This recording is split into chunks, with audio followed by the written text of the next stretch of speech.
Viento, yujno, creo que se pronuncia, ¿no? En mixteco, no sé si será Sí, la palabra correcta, yujno, el viento. Hay alguna parte, te digo, que esas imágenes poéticas son muy poderosas y siempre me parecía que a través de la luz de otras noches estaba flotando la figura de José Tlali entre ellas, ¿no? Recuerdo sí, verte. una novela que me encantó, ¿eh? Y que por ahí tenemos un proyecto nuevo para esa novela que, primero Dios. Sí, ojalá podamos traducir al mixteco la novela de José Tlali. La imagen muy poderosa del abuelo que representa esta parte donde dicen, porque es un asunto muy mexicano el asunto de murió saciado de vivir, es un tema bien interesante, ¿no? Las personas en otros países, por ejemplo, lo decía Octavio Paz en el laberinto de la soledad, ¿no? Los protestantes, las personas en Estados Unidos y de ética protestante siguen haciendo planes aunque ya se vayan a morir. En México, al parecer, de repente uno llega al momento en que se sacía de la vida y decide morirse, ¿no? Por eso lo dices tú, en el poema, risueño hasta la tumba, se llevó hasta la mueca de payaso hombre lobo, con que torturaba sus silencios y los nuestros, de ser silente. A mí me parece que es una parte muy poderosa, esa donde uno imagina, ¿no? Lo silente de aquello, ¿no? El silencio tan arraigado en nuestros ancestros que demuestra en esta parte esta circunstancia tan extraña, ¿no? También, o sea, intentaban decir, los indígenas son indescifrables, no, realmente no son indescifrables, simplemente pertenecen a otra cosmogonía. Y esa es la parte donde uno descubre que estos tesoros, o sea, esta otra realidad de los pueblos originarios que han sido expulsados a vivir en contra de sus costumbres. A mí me parece que es una maravilla lo que haces y me gustaría que te explayaras un poco en el asunto de cómo se construye esta figura del abuelo, qué tanto tiene de realidad, cómo ves a tu abuelo a partir de esta cosmogonía, mi querido Florentino. Bueno, yo a mis dos abuelos no los conocí, lamentablemente, fallecieron. eh, Uno falleció antes de que siquiera naciera, ¿no? Otro falleció cuando yo tenía un año y unos meses. Pero todo lo que conozco de ellos, pues ha sido por medio de mis papás. Entonces, mi papá siempre me ha contado de mi abuelo paterno, que, pues, él cuando murió sonriendo, ¿no? Sí fue por una enfermedad, pero a final de cuentas, él murió ya grande, pero murió satisfecho, como usted dice, de la vida que tuvo, ¿no? mm, Allá no nos quejamos de la vida, sino que cada día es un agradecimiento a la naturaleza, a los dioses, a los espíritus, por amanecer de nueva cuenta y seguir en la lucha. Entonces, esa satisfacción, pues, me llega, ¿no? Me emociona porque vemos muchas películas, leemos muchas cosas y normalmente, pues, esa es la agonía, es eh, intento de aferrarse a la vida, de negarse a acercarse a la muerte, ¿no?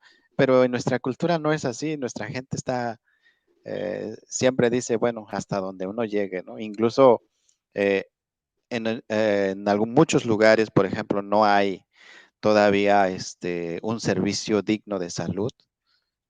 Entonces, la gente muere hasta bueno, los pequeños, por ejemplo, incluso aquí hay un poema, ¿no? Para este, mi hermana mayor, que falleció precisamente porque pues no, era una neumonía, que a lo mejor en estos tiempos se pudo haber tratado, pero pues a falta de todos estos servicios fallecen los niños, ¿no? Entonces, dice la gente mayor, bueno, pues así lo quiso la naturaleza, así es lo que hicieron nuestros antepasados, nuestros dioses, y ahí hay una resignación inmediata, ¿no? Entonces, toda esta aceptación de la muerte eh, me lleva a mí a tratar de proyectar, ¿no? La figura de mis abuelos y bueno, así es como llego al poema. Y pues el cuento del conejo,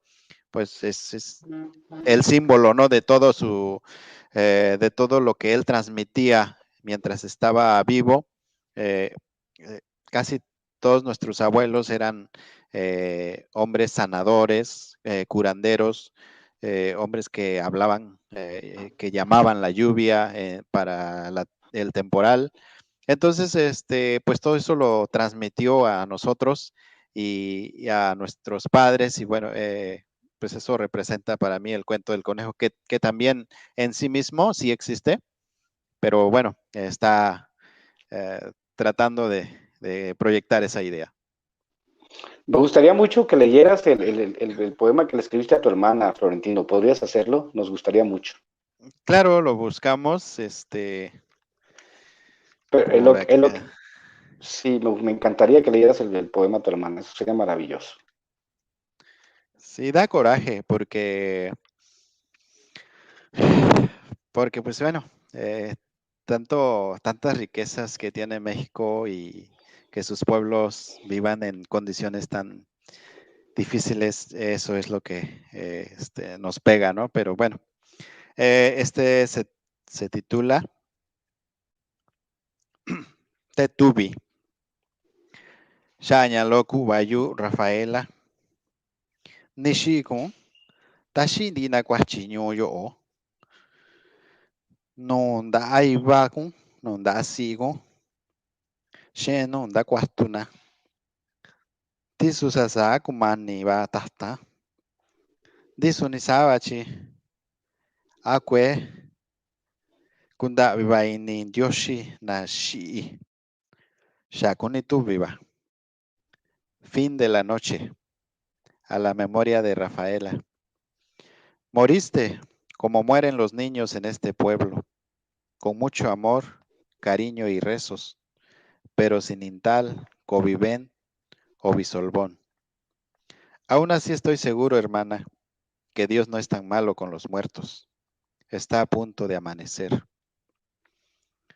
Qué Este es maravilla.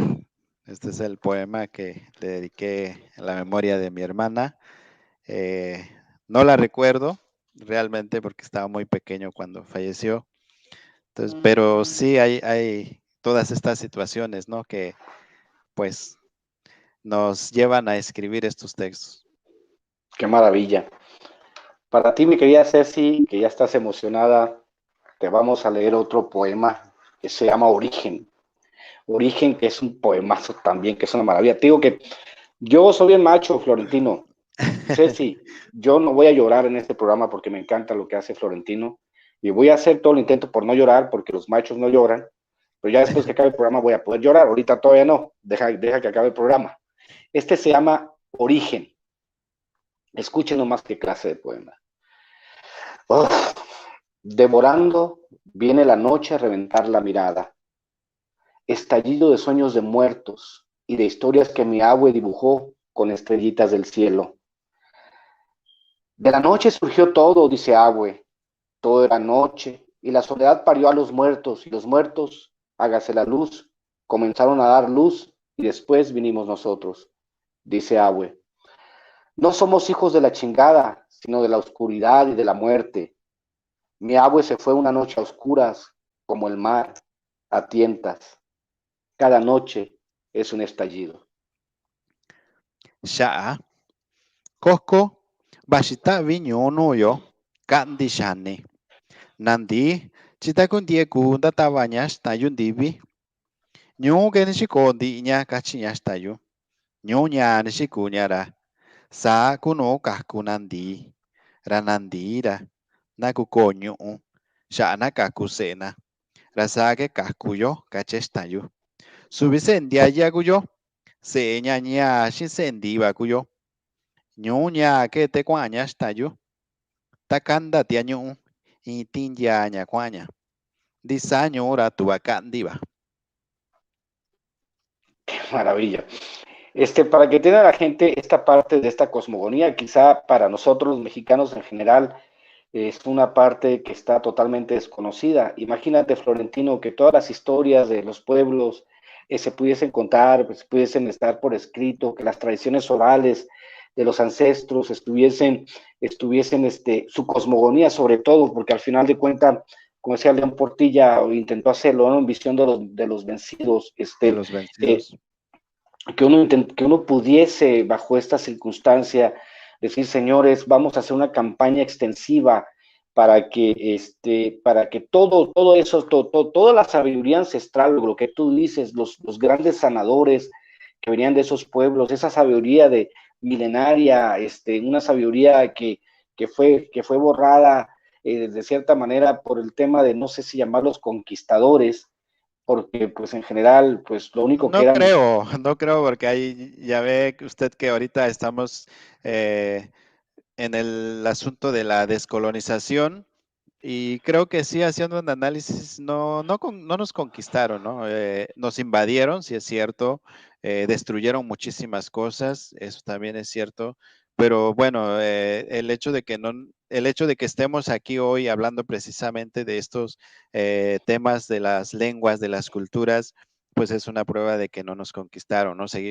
Hemos estado ahí, no diría que estamos vencidos o que fuimos vencidos en algún momento, simplemente nuestros pueblos se retiraron, nos fuimos hasta las montañas, todos los lugares en donde no nos alcanzó la espada o el espejo o la Biblia, ¿no? Y nos fuimos allá. Y aquí estamos regresando de nueva cuenta, estamos retomando nuestra voz, nuestra región, y bueno, creo que esa es una prueba de que pues no fuimos conquistados, ¿no? Y ahí aquí vamos a seguir todavía un buen rato todavía.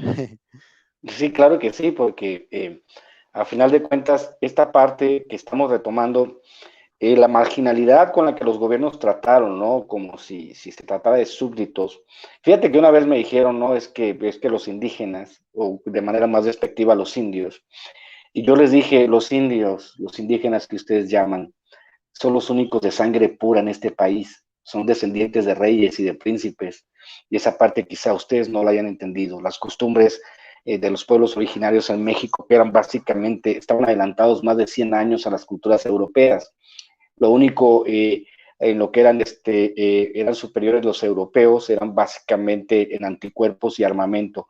Por lo demás, este, eh, la organización social de los pueblos originarios era por mucho más avanzada, ¿no? Que los pueblos europeos, que no entendieron que se encontraban, no, pues, igual los españoles y los ingleses eran hijos de su tiempo, no tenían la más remota idea y sobre todo por la idea que tenían ellos, nunca entendieron de qué se trataba, ¿no? Este asunto.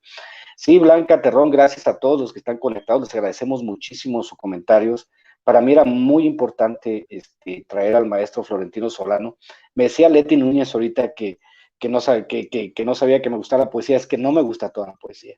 De repente he estado en festivales de poesía donde hay cuates que echan más madres por metro cuadrado que no sé qué, ¿no? Entonces yo, no, ese tipo de poesía no me gusta, o la poesía que tiene que ver con el lucimiento del poeta, entonces no, o sea, se trata al final de cuentas cuando una idea es poderosa, como en el caso eh, como el caso de Florentino Solano, que él no intenta, porque es una persona muy humilde, ¿no? O sea, él sabe que es más importante el concepto, la idea, que el personaje, ¿no? Por eso me gusta tanto el trabajo de Florentino Solano, porque al final de cuentas hay mucha gente que se llama poeta.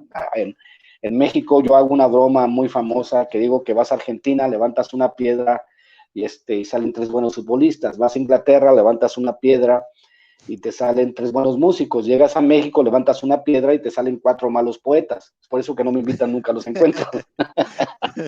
pero en general,